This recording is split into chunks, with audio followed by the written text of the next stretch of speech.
Hey y'all, welcome to Veggie Farming. I'm Stacy. I'm in Zone 8B, North Texas, and it's almost time to start harvesting tomatoes in my area. I'm going to show y'all how I plant my tomatoes, protect them from rodents, fertilize, and maintain my plants. Here's a quick recap of everything else I've been up to, and then we'll be talking everything tomatoes.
I started my tomatoes indoors at the beginning of February using the Arrow Garden seed starting system.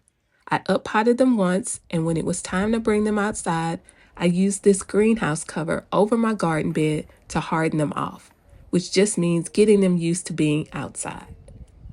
I left them under the greenhouse cover for a few days, and then I moved them to the final location in full sun where they would be planted. Looking at my plants, you can see that they were pretty large by the time it was time for me to plant them. Every year I say I'm going to start my seeds a little later so they won't be as large, but then I just get impatient and still start them too early. But my plan is to just plant them as deep as I can, and that's always worked out for me in the past. You can see that some of them were so large that I had to use stakes to keep them from flopping over. But they still looked healthy, so I was definitely planting them anyway. With this first seedling, I had already removed all of the lower leaves, and I'm just going to plant it deep enough so that only the upper leaves are above the soil. And I added some Biotone starter fertilizer to the planting hole.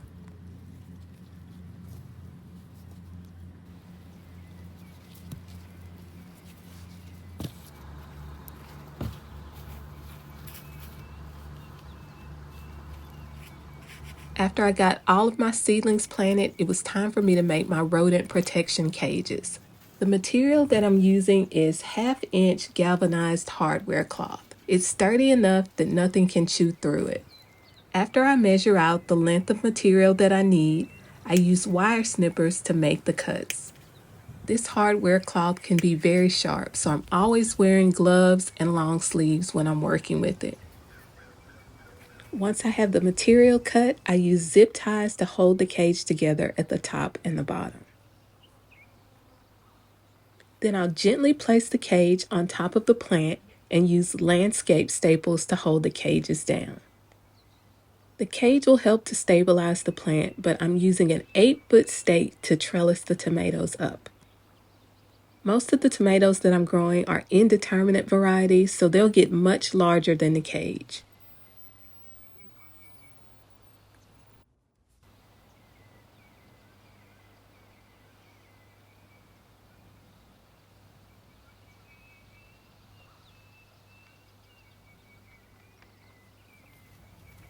Now it's time to make my fertilizer.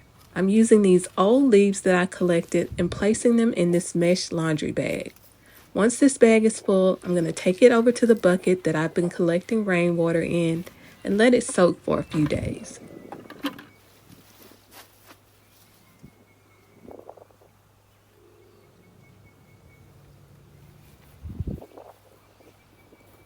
I got this mesh bag tip from a fellow YouTube gardener named Nikki at the Everyday Life of an OCD-ish Chick. It makes it a lot easier to remove any plant debris that's left after your compost tea is complete. I'm pushing the bag down so I can get all of the plant material covered by water.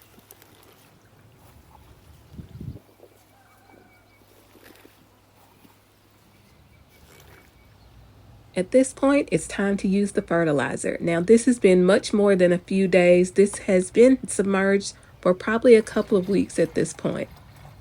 It has a very strong smell, and I know my neighbors are probably wondering what we're doing in this yard. And it's also really potent at this point, so I will be diluting it.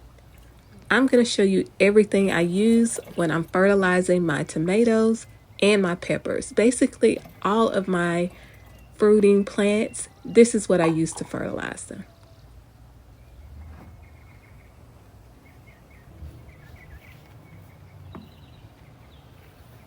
Before I add some water to dilute it, I'm going to add a couple more things. First, I'm adding more bloom, which has a 0-10-10 NPK ratio, which means it doesn't have any nitrogen, but it has potassium and phosphorus, and the potassium will help with the fruiting and blooms, and phosphorus will help with the roots. My compost liquid should provide me with plenty of nitrogen.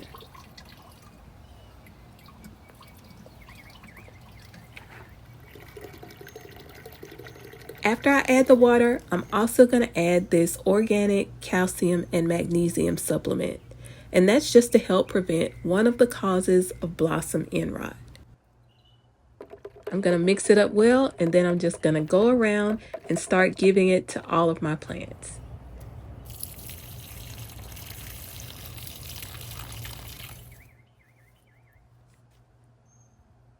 We've had a lot of rain and warm temperatures, and my plants have just exploded.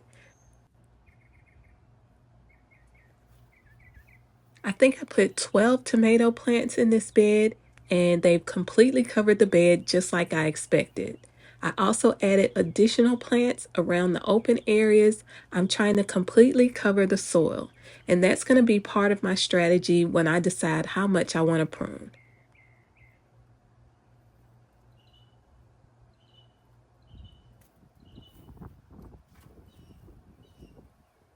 My strategy when pruning my tomato plants is not to just prune suckers or keep one central branch, but to keep enough leaves to create a canopy over the plants and the soil to create some shade so that the soil won't dry out as quickly and protect the fruit from sun scald since the plants are in this direct sun location. In the summer months, we don't get as much rain, so there's less worry about humidity and disease spreading. And I also prune the bottoms so that there is still airflow between the plants. This method worked out well for me last year, and previously I was using a shade cloth, but I find that pruning the plants this way gives just as much protection and it doesn't affect my plant's production. I get just as many tomatoes.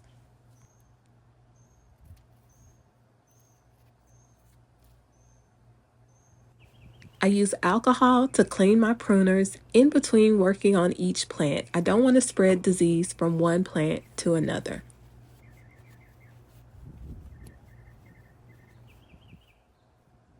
You can see it's not hard to open up these cages and reach inside to harvest fruit or prune off old leaves.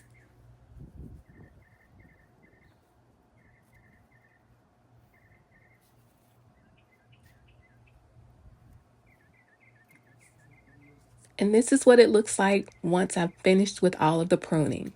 You can see it's much more open. I can see all the way through the bottom of the cages. It's like organized chaos. I know exactly what's going on with each plant. The ones that aren't in cages, I let them grow a little wilder and I just cut them back as needed. You can see some of the tomatoes I have growing already at the lower half of my plants, and the rest are covered by the leaves. Let me know in the comments, how do you prune your plants and what works best for you? And if you've ever thought about installing drip irrigation so that your plants get more consistent watering and help prevent some blossom end rot, watch this video next. Thanks for watching. Happy growing.